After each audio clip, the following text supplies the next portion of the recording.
네, 안녕하세요. 반갑습니다. 한국명상심리상담학회 박명석입니다. 오늘 제 강의는 그 스트레스의 인지적인 측면을 이야기하려고 합니다.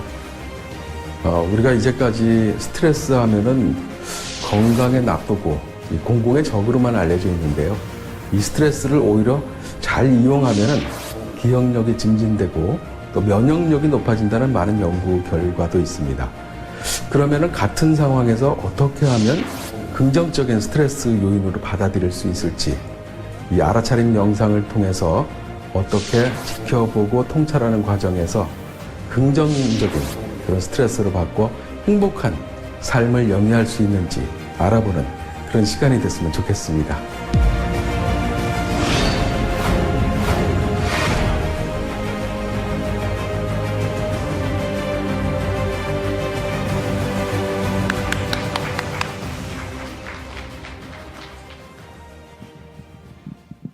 저는 오늘 이 스트레스의 인지적인 측면에 대해서 여러분들과 함께 이야기 나눠보려 합니다. 우리 조상들이 4만 년, 5만 년 전에 이 말을 처음 만들었다고 그래요. 처음 말을 만들었을 때는 그렇게 긴 단어는 만들지 못했을 겁니다. 아주 중요한 거, 그리고 제일 좋은 것부터 한 단어씩 만들었는데, 단어는 그렇게 많지가 않고 한 단어입니다.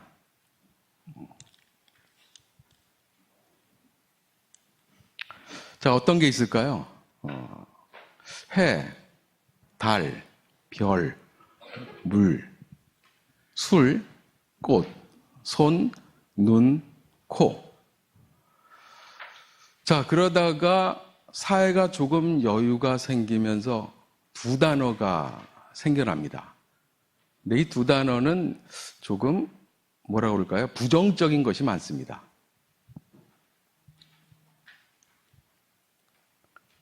전쟁, 배신, 부도, 사기, 투쟁, 갈등. 자, 그러다가 조금 여유가 생기면서 이제 푸근한 말이 생기기 시작합니다. 세 단어인데요. 어떤 게 있을까요? 사랑해, 행복해, 아버지, 어머니, 부처님, 공자님, 예수님까지 해줘야지 되겠죠. 네. 자, 시간이 지나면서 이제 네 단어가 생기는데요. 자, 이 네 단어는 누구나 다 좋아하는 그런 단어입니다. 그리고 아주 중요한 단어입니다. 뭐죠? 네, 명상, 상담.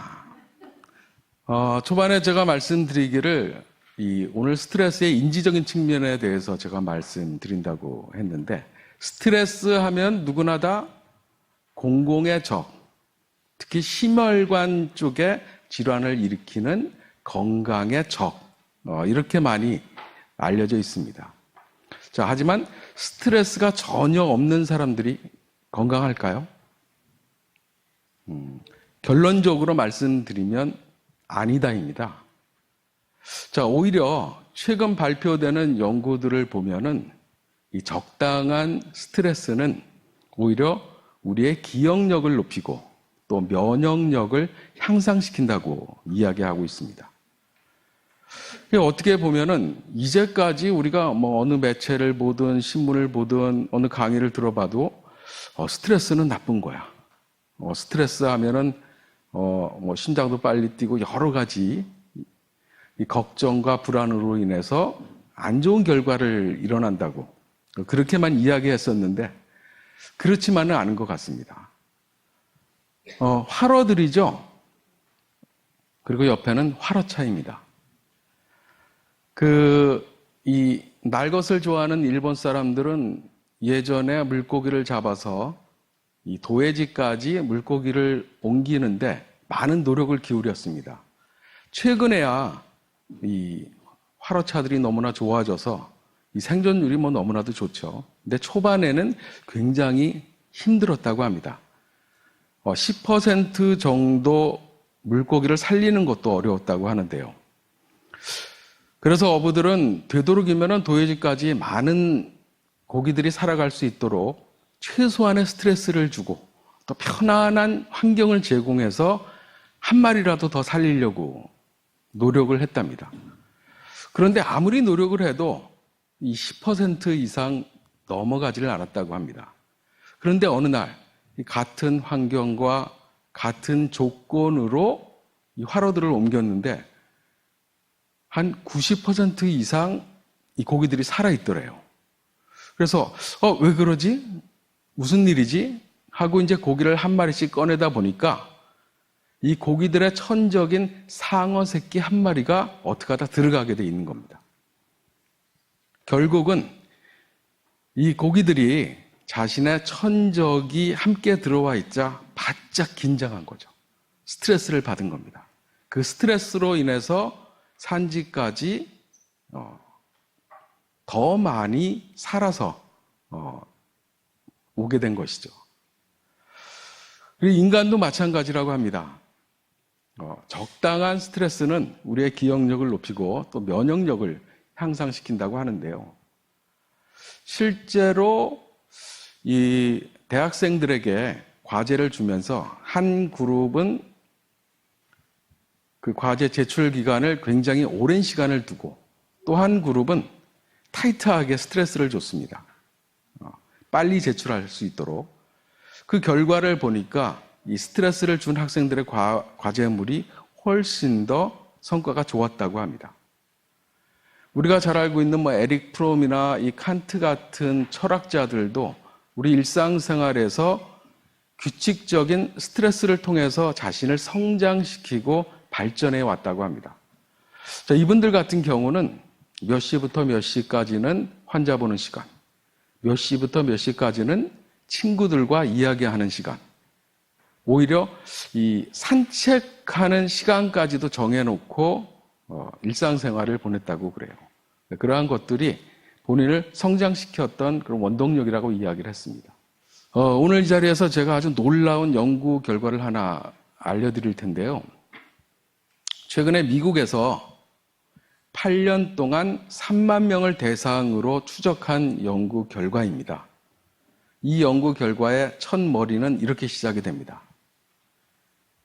지난해 당신은 스트레스를 얼마나 경험하셨습니까? 자, 그리고 8년 뒤 이 3만 명의 공식적인 사망 기록을 가지고 결과를 유추해 보니까 스트레스를 많이 받았다는 사람의 43%가 그 일반적인 사람들보다 더 일찍 세상을 떠났다는 것을 알게 됐습니다. 첫 번째 물음이 지난해 당신은 스트레스를 얼마나 경험했습니까? 였었고, 두 번째 질문이 자, 당신은 스트레스가 건강에 해롭다고 믿습니까? 자, 이 두 가지 요건을 다 충당했던 사람들의 43%, 약 18만 2천 명 정도가 평균적으로 더 일찍 세상을 떠났다는 결과였습니다. 그러면은 당신은 스트레스가 건강에 해롭다고 믿으시나요? 해서 아니오라고 대답한 사람들도 있을 거 아니에요? 아니오라고 대답한 사람들 가운데서 스트레스를 받았다고 한 사람들은 오히려 사망하고는 거리가 멀었습니다. 그래서 이 사람들이 이 18만 2천 명 같은 경우는 매년 약 한 2만 명 정도로 미국에서 그 사망률 15위에 해당하는 살인이나 에이즈, 피부암 이런 것보다도 훨씬 더 많은 숫자라고 합니다. 이 많은 사람들이 사망하게 된 이유는 이 연구에서 이 연구자들이 어떻게 결론을 내렸냐면 이렇게 이 사람들이 많이 사망한 것은 이 사람들이 스트레스가 건강에 나쁘다고 믿었기 때문이다. 스트레스를 받았다 안 받았다가 중요한 게 아니라 스트레스가 건강에 나쁘다고 믿었다는 사실만으로 이런 결과를 초래했다고 결과를 발표하기에 됐습니다. 그동안 많은 사람들이 스트레스는 건강에 나쁩니다. 나쁩니다. 이렇게 강의를 하고 다니고 또 많은 매체에서 이야기를 했는데 결국에는 어떻게 된 거죠? 그런 것들이 오히려 사망률을 높았다는 거죠.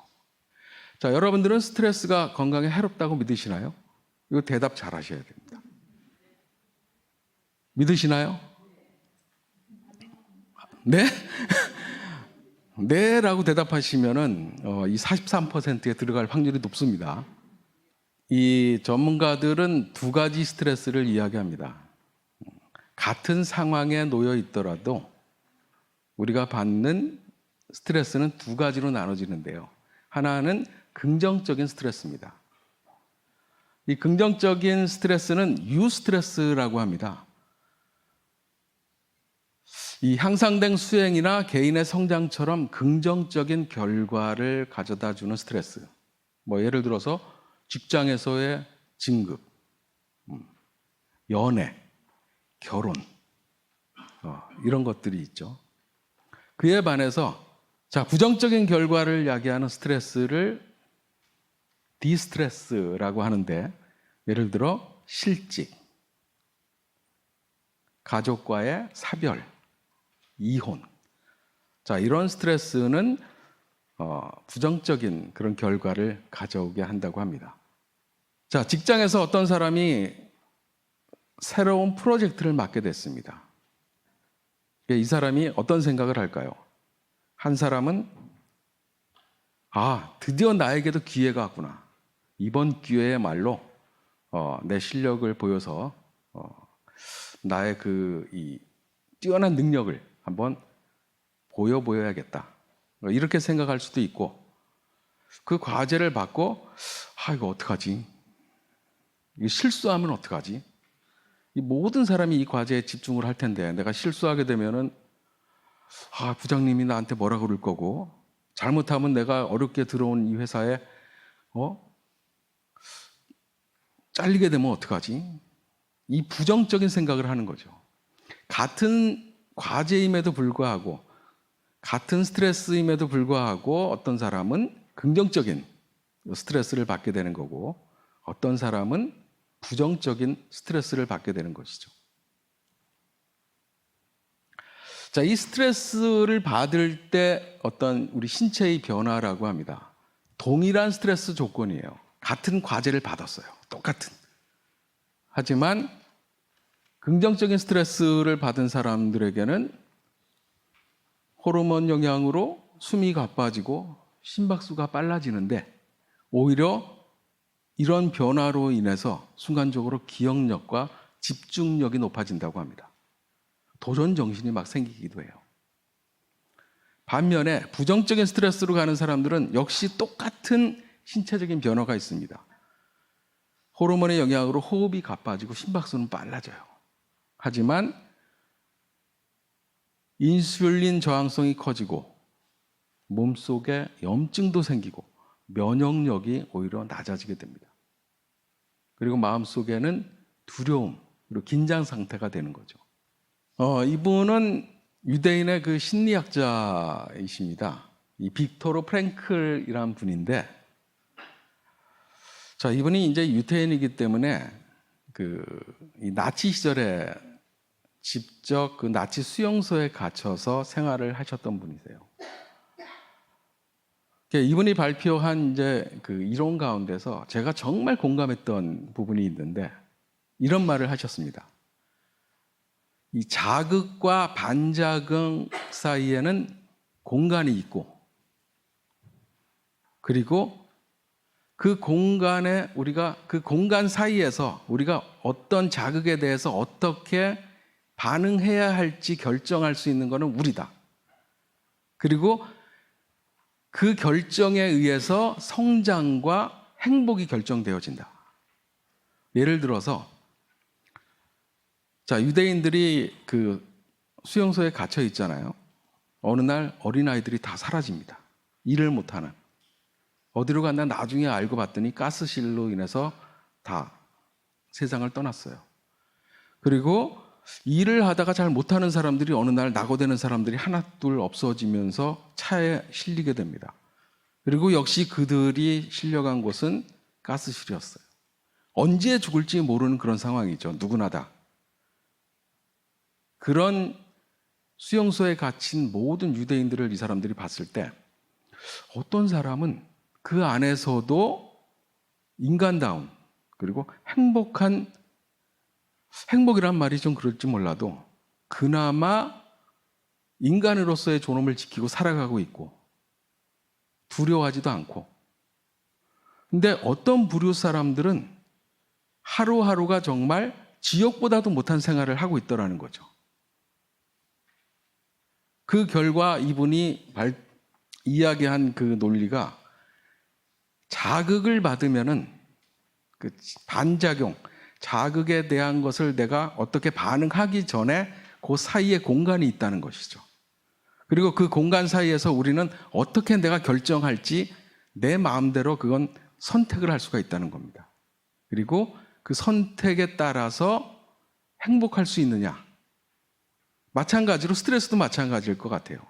그 선택에 따라서 긍정적인 스트레스로 작용하느냐 아니면은 부정적인 스트레스로 작용하느냐, 모두 다 같은 상황에 놓여져 있는 거 아니에요? 이 제임스 윌리엄스라는 분이 계십니다. 이분은 여러 가지 공부를 하셨는데 철학자이기도 하고 하버드 대학교의 의사이시기도 하죠. 그리고 심리학자이기도 합니다. 그러다 보니까 인간을 여러 가지 관점으로, 여러 전문적인 관점으로 이분이 그 사람을 보았었는데, 이분이 이런 말씀을 하셨어요. 우리 세대의 가장 위대한 발견이 있다. 그것은 인간은 자신의 뭐를 바꿈으로써 자신의 인생을 바꿀 수 있다는 점이다. 이 가로를 바꿈으로 인해서 자신의 인생을 바꿀 수 있다는 점이다. 그래서 저는 이 글귀를 보고 굉장히 충격을 받았습니다. 그리고 제가 이제 이 상담 활동을 하면서 이 글귀를 많이 인용을 하고 또 이야기를 해줍니다. 뭘까요, 여러분? 자신의 생각, 태도, 그런 것들이죠. 자, 조금 전에 제가 말씀드렸던 이 빅토르 프랭클이라는 이 심리학자도 역시 같은 책에서 그런 이야기를 합니다. Everything can be taken from a man. 자, 사람에게서 everything can be taken. 그러니까 모든 것을 다 뺏어간다고 하더라도 가장 마지막까지 남아있는 자유가 있다. 어떤 상황에 처해도 뺏어갈 수 없는 자유. 아마 그 유대인 수용소에서도 이걸 봤을 것 같아요. 그 박탈할 수 없는 자유는 바로 같은 말입니다. 생각, 태도. 이 굉장히 중요한 것 같아요. 제가 초반에 미국에서 8년 동안 3만 명을 팔로우한 연구 결과를 말씀드렸죠. 자, 43%, 매년 2만 명 이상의 미국인들이 일반 미국인들의 수명보다 짧은 수명을 사는 그 이유가 뭐였죠? 스트레스가 건강에 안 좋다라는 믿음이었습니다. 자, 우리가 어떤 생각을 하느냐에 따라서 우리는 우리 인생을 지금 이 상황을 극락으로 만든 상황에서 살아갈 수도 있고, 그렇지 않으면은 수용소에 갇혀 있는 그들처럼 수용소에 갇혀서 정말 그 수용소 가스실로 가는 그 지옥보다도 하루하루 살아가는 게 더 지옥 같았던 그 다른 부류의 사람들처럼 똑같은 상황에서도 매일같이 부정적인 스트레스를, 바로 그러한 믿음을 갖는 것이고, 그 믿음은 어디에서 오느냐? 바로 알아차림에서 온다라고 말씀드릴 수 있을 것 같아요. 이 글자가 어떤 글자로 보이십니까? 네. B? 네, 13. 네. 한번 볼까요? 자, 이 앞뒤에 12하고 14 이렇게 하면은 분명히 13이겠죠? 다시 한번 보겠습니다. 자, 이러면은 이 문자가 뭘까요? 라고 물으면 전부 다 B라고 말씀하실 거예요. 그런데 가만히 보세요. 이 글자는 변하지 않았습니다. 거기에 덧붙이거나 새로 쓰거나 전혀 하질 않았어요. 하지만 우리가 어떤 관점이나 어떤 생각으로 이 글자를 대하냐에 따라서 완전히 그 의미는 달라지는 것입니다. 자, 이 나무가 모두 몇 장일까요? 왼쪽에서 한번 보겠습니다. 왼쪽에서 보면은 몇 개죠? 4개죠. 오른쪽에서 한번 볼까요? 양쪽에서 본 사람들이 서로 4개야. 아니, 이쪽에서는 무슨 소리야? 3개야. 싸웁니다. 그리고 자신들은 너무나 명확해요. 이거는 3개야. 저쪽에서는 이거는 4개야. 서로 박 터지게 싸웁니다. 왜냐하면 본인들이 직접 보고 믿었기 때문에 이게 진실이라고 생각하는 거죠. 이 명상에서 정말 놀라운 것이 있습니다. 우리가 하는 명상 가운데서 사티 명상이 있고 사마타 명상, 마지막으로 위파사나 명상이 있죠. 떨어져서 보는 거죠. 가까이서 보는 것과 떨어져서 보는 것은 엄청난 차이가 있습니다. 자, 다음 그림을 한번 보여드릴게요. 자, 여러분들은 어떤 그림이 보이십니까? 네, 어떤 분은 컵이 보이시고, 어떤 분은 얼굴이 보이시죠. 우리가 흔히들 이 스트레스 받는 것 가운데서 이 흑백 논리, 상당히 무서운 거거든요.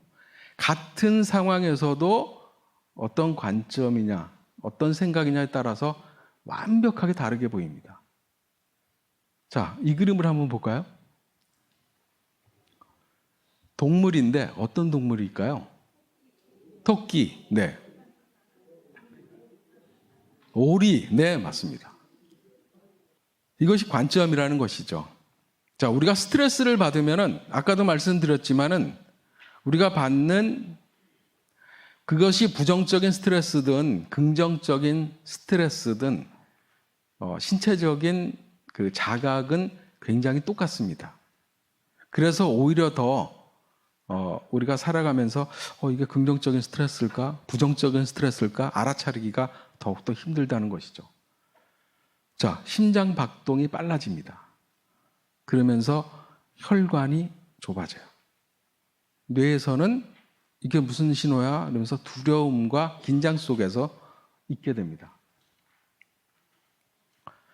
이 교감신경계가 작동을 하는 거죠. 근데 이때 우리가 알아차린 명상을 하게 되면 어때요? 코티졸이 나오면서 혈관이 넓어지면서 혈압이 떨어지고 몸에 안정을 찾게 됩니다. 또 극심한 스트레스를 받게 되면 나도 모르게 이 들숨과 날숨의 호흡의 양이 차이가 나요. 들어쉬는 산소의 양에 비해서 내쉬는 이산화탄소의 양이 적어집니다. 과호흡이라고 그러죠. 과호흡이 발생하는 거죠.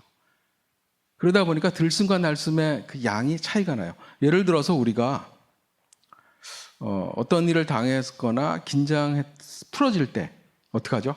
어휴, 자기도 모르게 한숨을 쉬죠. 들숨과 날숨의 변화입니다. 이런 것들이. 그래서 이 알아차림 명상을 통해서 부교감 신경계를 활성화시켜서 빠르게 몸을 이완시킬 수 있다는 것이죠.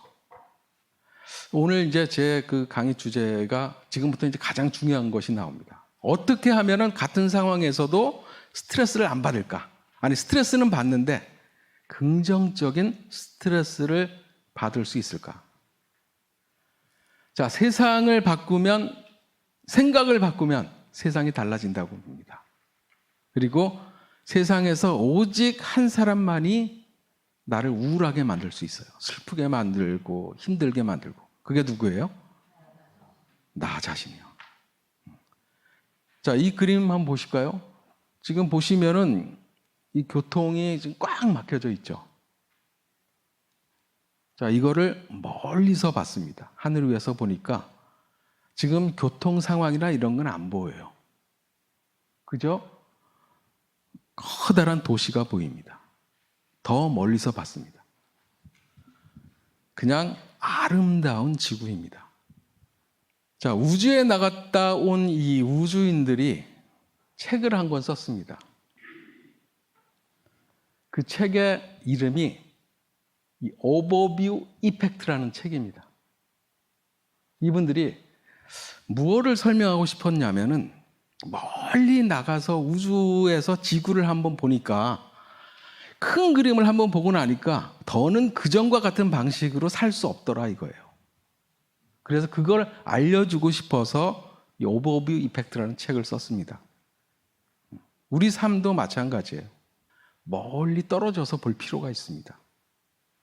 그것이 부정적인 스트레스가 아니라 긍정적인 스트레스를 가져오게 하는 가장 좋은 방법이기도 합니다. 같은 시간을 우리는 누구나 같은 시간을 주어서 같은 시간을 살아갑니다. 그리고 대부분 같은 상황에 스트레스 상황에 놓이게 돼요. 하지만 어떤 사람은 죽어라 하고 부정적인 스트레스로 인해서 이 43% 안에 들어가는 거고, 그렇지 않은 사람은 스트레스가 건강에 해롭지 않습니다라고 믿었던 사람은 아무리 스트레스가 있었어도 그 연구 결과에 가장 낮은 수치에 속할 수밖에 없는 거죠.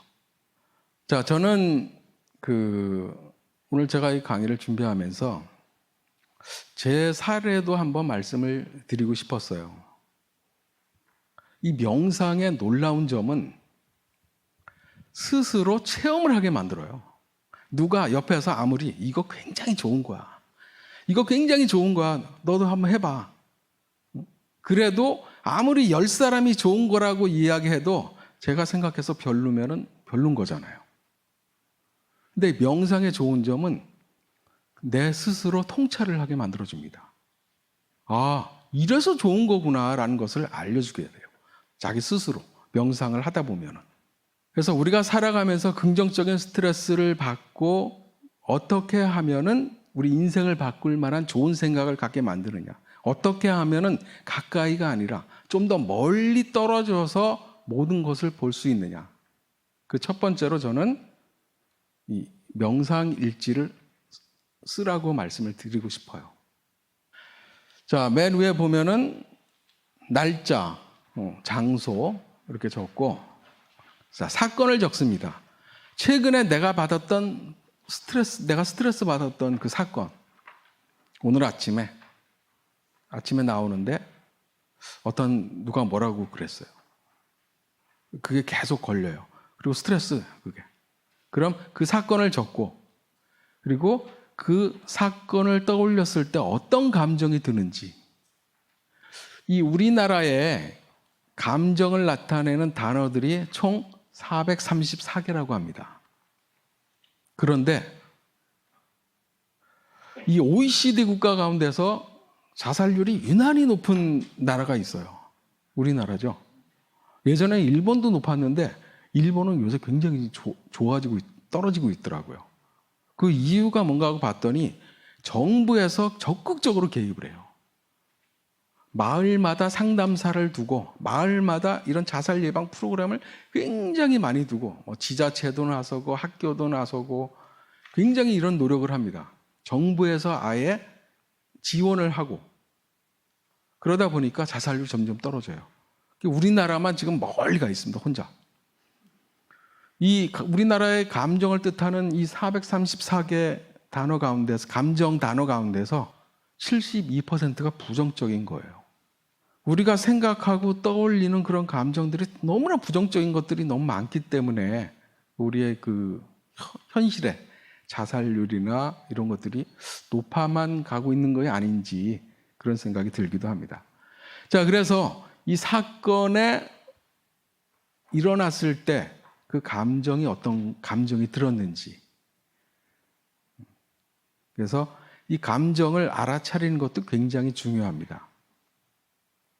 그리고 그랬을 때 신체 느낌은 어땠는지, 생각, 이때 드는 생각은 무엇인지, 이 생각 가운데서 이 자동적 부정적 생각이라고 하는데, 아까 말씀드렸지만 이 감정 같은 경우도 72%가 나쁜 거잖아요. 생각도 부정적인 생각들이 어떨 때는 밀려옵니다. 그리고 내가 부정적인 생각을 하는지 긍정적인 생각을 하는지, 아까도 말씀드렸지만은 똑같은 과제를 받았음에도 기회야 라고 할 수도 있고, 이거 어떡하지? 나 잘리면 어떡하지? 큰일 났다. 그렇게 생각할 수도 있잖아요. 그래서 내가 어떻게 생각하는지 그거를 생각을 적고, 그리고 거기에 따른 갈망을 적고, 그리고 어떤 행동을 했는지 행동을 적습니다. 이렇게 적어놓고 그걸 바라보면서 명상을 합니다. 명상을 할 때 먼저 이 사건의 가장 그 핵심적인 장면을 떠올립니다. 떠올리고 그 장면을 생각하면서 명상을 해보세요. 그 핵심이 된 대상이 누군지, 이 감정을 일으키게 하고 이 생각을 일으키게 한 그 핵심적인 대상이 누군지 떠올리고, 그리고 충분히 느껴보고 그걸 지켜보면서 이 정도까지 되면은 대부분 신기하게도 통찰이 일어납니다. 이게 명상의 힘인 것 같아요.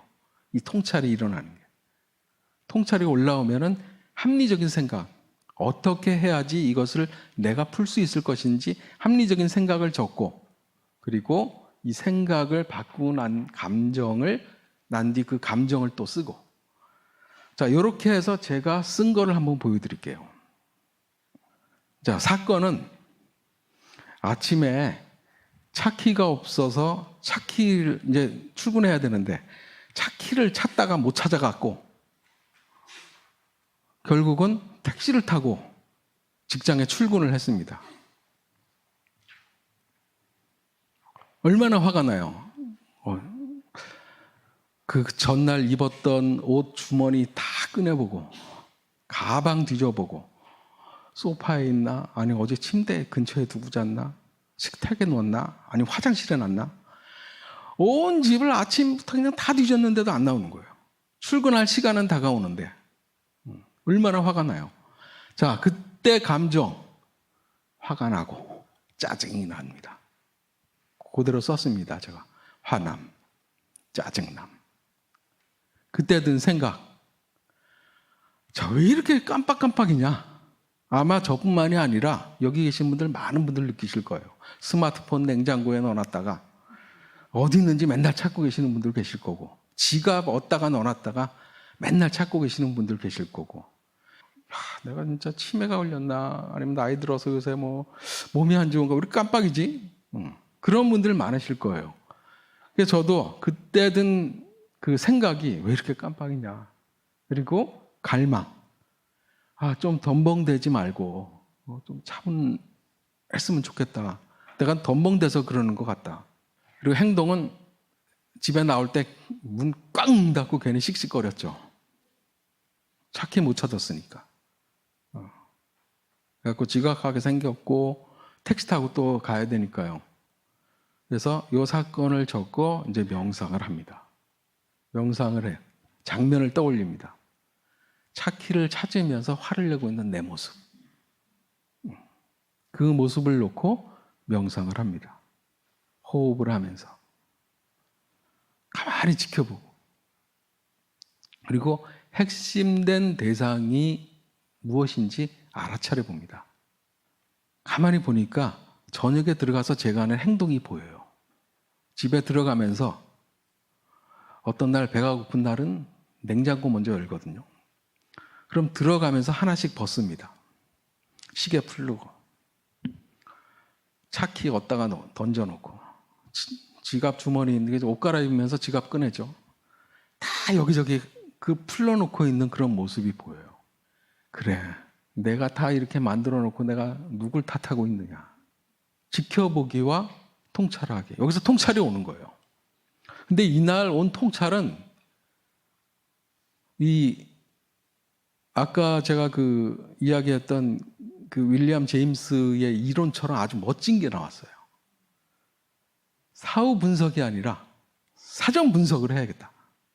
우리가 뭐 잃고 외양간 고친다고 그러죠. 소 잃고 외양간 고친다고 그러죠. 맨날 뭐 뉴스에서도 나오고 이게 사후 분석이라고 우리가 얘기를 합니다. 사전 분석이라는 것이 있어요. 이렇게 될 것을 미리 알아서 대비하는 게 사전 분석입니다. 그래서 제가 어떤 통찰을 했냐면 그 다음부터는 집에 들어가서 신발장 옆에 이렇게 붙이는 그 옷걸이 같은 거 있죠. 그거를 몇 개 붙여놓습니다. 차키는 무조건 여기다 건다. 지갑은 무조건 여기다 놓는다. 장소를 정해놓기 시작했어요. 핸드폰은 충전을 항상 여기서만 한다. 그러다 보니까 어때요? 그 뒤로는 아침에 그거 찾는데 시간을 허비하지 않습니다. 차키는 맨날 여기. 이게 사전 분석이 사후 분석이 아니라 사전 분석을 하고요. 그날 명상으로 통찰한 게 이겁니다. 윌리엄 제임스처럼 이 멋진 이론이 여기서 나오는구나. 이 명상이 알아차린 명상을 통해서 이 통찰을 한 부분에 대해서 제가 너무나 좋구나. 그래서 어떻게 했어요? 제가 대학원 들어가서 과를 바꿨습니다. 영상예술치유로 입학을 해갖고 명상 심리상담으로 과를 바꿨어요. 그래서 그 공부를 하고 여러분들을 이렇게 만나게 된 겁니다. 여러분들에게는 이 명상일지를 그날 꼭 한번 써보시는 걸 제가 추천을 해드리고 싶어요. 이 교재에 나와 있는 그 양식, 그 폼으로 그렇게 하시면은 굉장히 큰 도움이 되실 겁니다. 이거는 이제 뭐냐면은 제가 이제 아이를 데리고 이케아라는 이 쇼핑센터에 갔습니다. 쇼핑센터에 갔는데 어떤 사건이 있었냐면 사건은 이 아이가 그날따라 유난히 짜증을 많이 내요. 그리고 사람 많은 데서 결국은 앉아갖고 신발을 집어던지고 엉엉 울기 시작합니다. 그 순간 내가 도대체 여기 와서 뭐 하는 거지? 막 공황장애 같은 것들이 막 오더라고요. 화도 막 나고.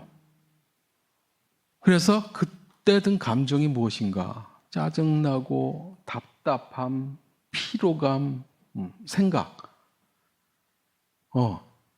무슨 사람이 이렇게 많지? 그냥 휴일에 집에 좀 있을 걸. 휴일에 왜 또 여기 나와갖고 내가 지금 이 사단이 난 거지? 그렇게 애가 우니까 옛날 같으면 제가 잘 달랬을 텐데 그날은 저도 막 짜증을 냈어요. 애한테도 짜증내고 너 마음대로 울려면 울어라 말아라 이러면서 너무 힘들었어요 그날이. 그래서 그 사건을 놓고 제가 명상을 했습니다. 장면을 떠올렸죠. 그 많은 인파 속에서 신발 벗어버리고 엉엉 울고 있는 아이가 보여요. 근데 핵심된 대상을 알아차리기 위해서 내 자신이 보이는 거예요. 아이가 보일 줄 알았는데. 그러면서 저도 몰랐던 통찰이 일어났습니다. 어떤 거냐면 이 명상을 해보니까 며칠 동안 내가 잠도 못 자고 일하느라고 요새 신경을 많이 썼더니 몸이 좀 피곤했지. 그것 때문에 그런가? 점점 이렇게 더 들어가 보니까 그때가 이제 연말이고 그래서 지출이 조금 많았어요.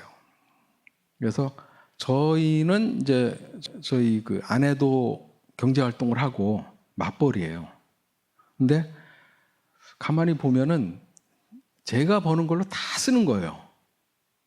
그러니까 조금씩 그런 것들이 저한테 마음속에 제가 담고 있었던 거죠. 똑같이 버는데 왜 나만 쓰지? 이런 생각을 하고 있었던 거예요.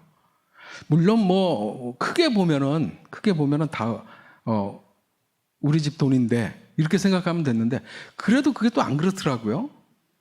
왜 나만 쓰지? 근데 그날 그게 터진 거예요. 그래서 저는 그 상황에서 이 명상을 하다 보니까 이게 내가 힘들어서 괜히 아이한테 짜증을 냈나 그랬었는데 결국은 그게 아니었던 거죠. 우리 둘 다 같이 경제활동을 하는데 왜 나만 자꾸 돈을 쓰지라는 마음이 모여서 그날 그 사단이 난 거죠. 그걸 알게 된 거예요. 그래서 그 다음에 제가 명상을 끊는 다음에 어떻게 했어요? 원래 가지고 있던 문제, 감정이 다른 방법으로 표출되는 경험을 하게 됐다. 그러니까 제가 생각했던 그 감정이 아니라 제가 몰랐던 무의식적인 감정을 깨닫게 된 거죠. 명상을 통해서. 그래서 명상을 통해서 어떤 것이 진짜 문제였는지 명확하게 찾아내고 진단할 수 있었습니다. 그래서 저희들이 상담을 할 때도 이렇게 명상을 하다 보면은 이 내담자가 와서 이야기를 해요. 그런데 자기는 이래서 그래. 경제적인 문제 때문에 힘들어서 그렇대요. 근데 이야기를 하다 보고 명상을 시켜보면은 그 안에 있는 이야기가 전혀 다른 얘기가 나와요. 그리고 그게 바로 핵심적인 원인이에요.